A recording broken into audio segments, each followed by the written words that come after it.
welcome back to the GSL Code A. I am Wolf, and with me is Kaldor. We are jumping into BBoongBBoong against Genius. See that Dongrigu does advance back into Code S, where most would argue he belongs. The Virus going to the up and down matches. Turns out he has been in Code S since May.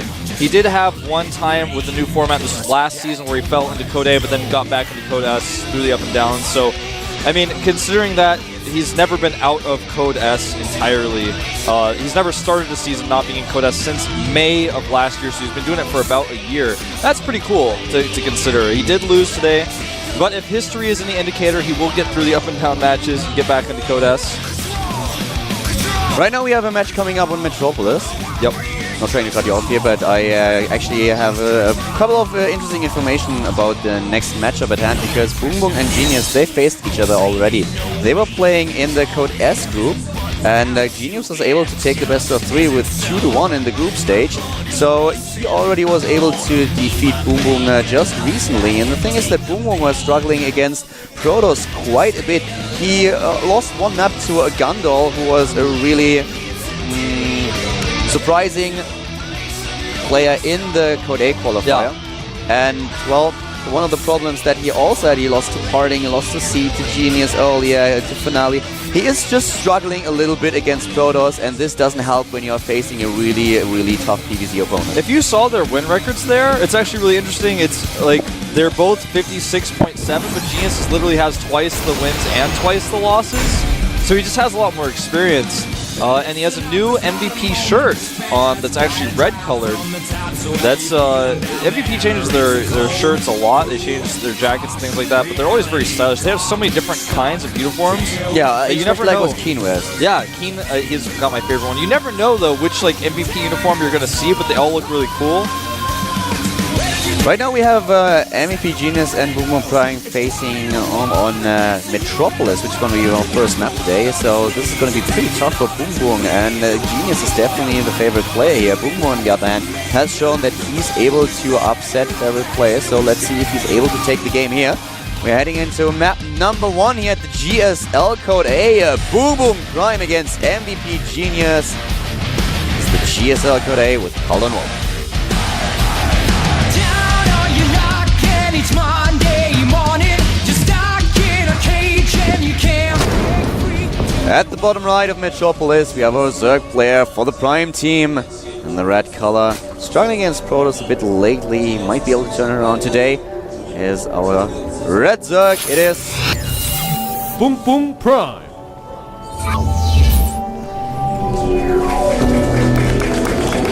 Using the keyboard cover, I'm not a fan of that. Mommy neither. I don't like it. Yeah, I can't stand it either. It's just the feeling of it. I don't know. Yeah. Well, to the right we have his opponent. This is the Protoss player in the blue color. We have now the Protoss starting for the MVP team. MVP Genius. Run-up last season. He's not quite able to defeat Dongrigu, but did a really good job here. He's just an amazing player in his matchup against Zerg. He defeated so many good players just lately.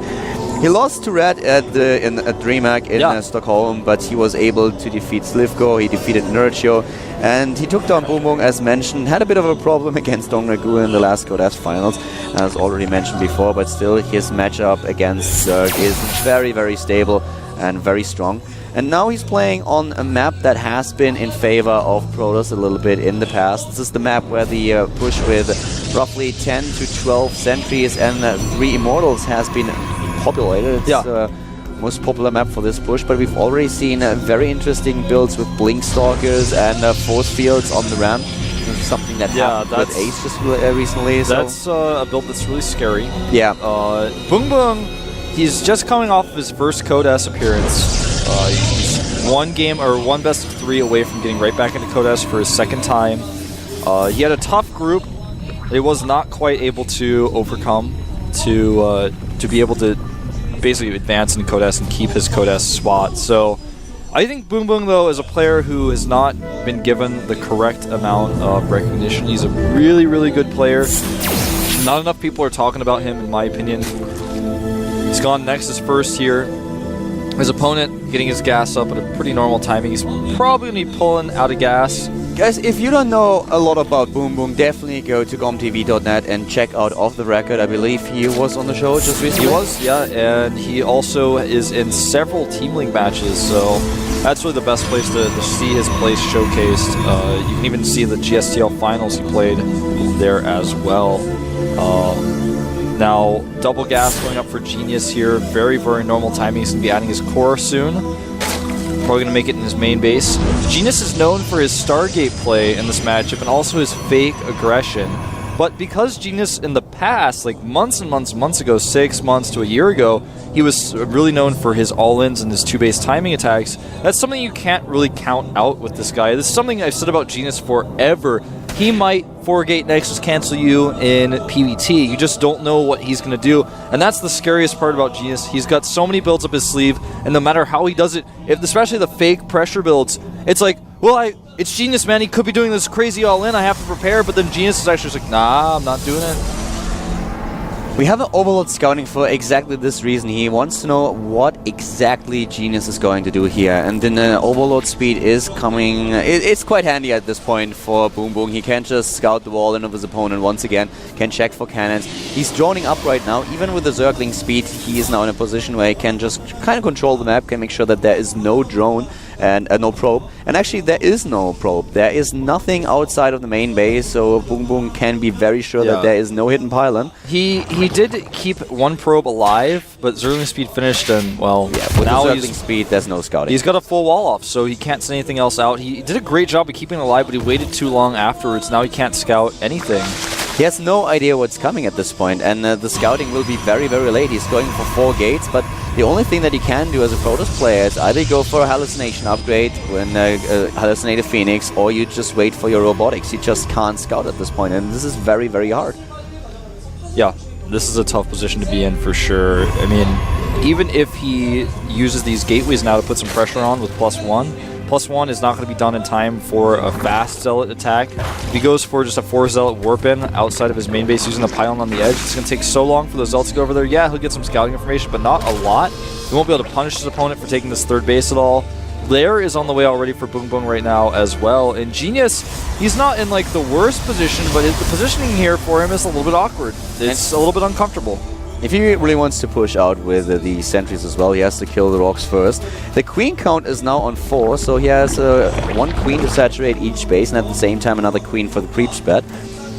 Going for the Roach Roar and Evolution Chamber at the standard timing, roughly at 7:20, 7:30, and taking to Lair as well. Here comes the Robo and the Twilight Council right away.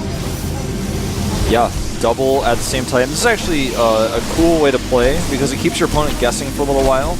Then you can add both of them at once if you get your 4 gases up quickly. And he's getting Hallucination as well, which will allow him to scout very quickly. He already prepares for the 3rd base here, while BoongBoong is getting Spore Crawlers just in case he does not want to be caught off guard by potential DT play. And of course, there's always the potential of Genius going for a Stargate, as Wolf pointed out. He's really a player who likes the Stargate play. And Overseer has just been morphed to get some scouting information, and he will head into the main base. There it is, and spot all these gates. Great scout here. The Overseer's speed not affected by the recent patch, by the way. Very important. The Blink is on the way. +1 is going to finish. That's going to allow him to start +2 right away. And he is taking a 3rd Nexus right now. And to be honest, BoongBoong, he's only made 10 Zerlings. He's going up to 77 drones now. He has not made any attacking units. He has not overreacted to anything he's seen. He's actually been able to scout really well and cut every corner necessary in order to get really far ahead. Did BoongBoong see the Stargate? Sorry, not the Stargate, but the Twilight Council? Yes, he did. Okay, he saw every single structure there is. He doesn't know about the 3rd just yet, but he can assume what's happening at this point, as Genius did not push out just yet. And there are the hallucinations. I talked about it a little bit earlier. Genius has to do something in order to scout, and he decided to go for the hallucination to get those scouting information a little bit earlier. It's pretty important that you get those, because if not, then you might be caught off guard by, for example, Mutalisk. This can be very, very dangerous if not spotted in time.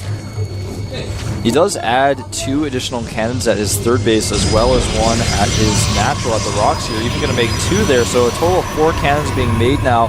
After he scouts the Roach Roar, and he knows the next thing that he's going to likely face is going to be this constant roach aggression, the split up of the attacks, attacking at multiple locations at once, try to tear his units apart, split them up, attack them one at a time when they're split into two groups. But he's going strong with his upgrades. Blink is finishing here. He's getting +2. He's getting his robotic support bay now as well, which is going to help him quite nicely against the infestors. Did lose his observer, so he's no longer going to be able to scout the center of the map, scout move outs like that. He's kind of stuck in his base a little bit. This is not really, this is no real pressure at this point.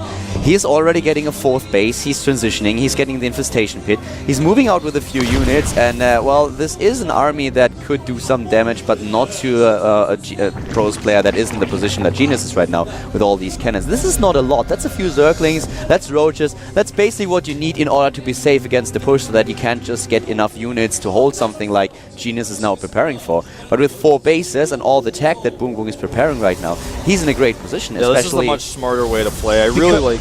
Look at his harvesting count. 91 to 67. I really like this style that we're seeing from BoongBoong, where after you scout what your opponent's doing, you just go for a 4th base and hive tech, rather than trying to attack, like July Zerg, for example, would. I really, really like this style. It's basically a way to win no matter what. I mean, you go for the... It shows that you're comfortable fighting against a maxed army. Yeah. That's basically what it shows. It's like, well, I am comfortable fighting your maxed army with +3, but I'm going to have so much money. I'm going to be able to outmacro you. I'm going to make a ton of spines. Like we see 8 spines going down 9 right now.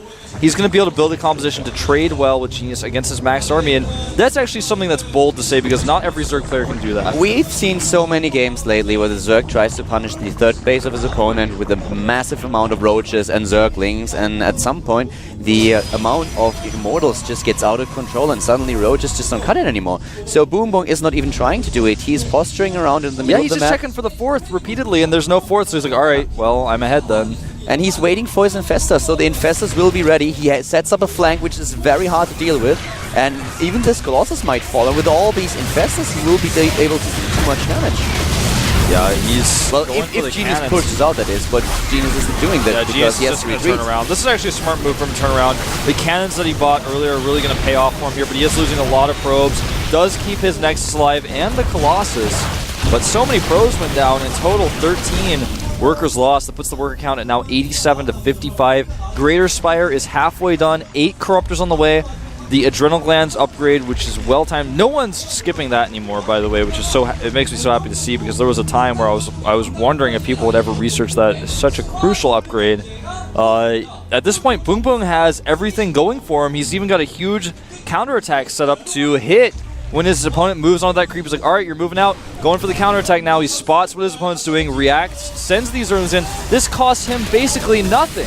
Exactly, this costs him few minerals. He is able to take down probes, he takes down the defenses. He might be able to snipe the Nexus here, and this is just horrible for Genius, who has to turn around again. He's losing time while BoongBoong is setting up Adrenal Glands, he will lose Corruptors, Brood Lords, and Infestors. The Nexus goes down, and Genius, what do you do at this point? You lost the 3rd, you have an army, but your opponent is already mobbing the Brood Lords. Are you going for an all-in attack? And if so, can you really pull this off with this many Infestors? I don't think so, man. Genius, it has not even been able to reach max. He does not have +3.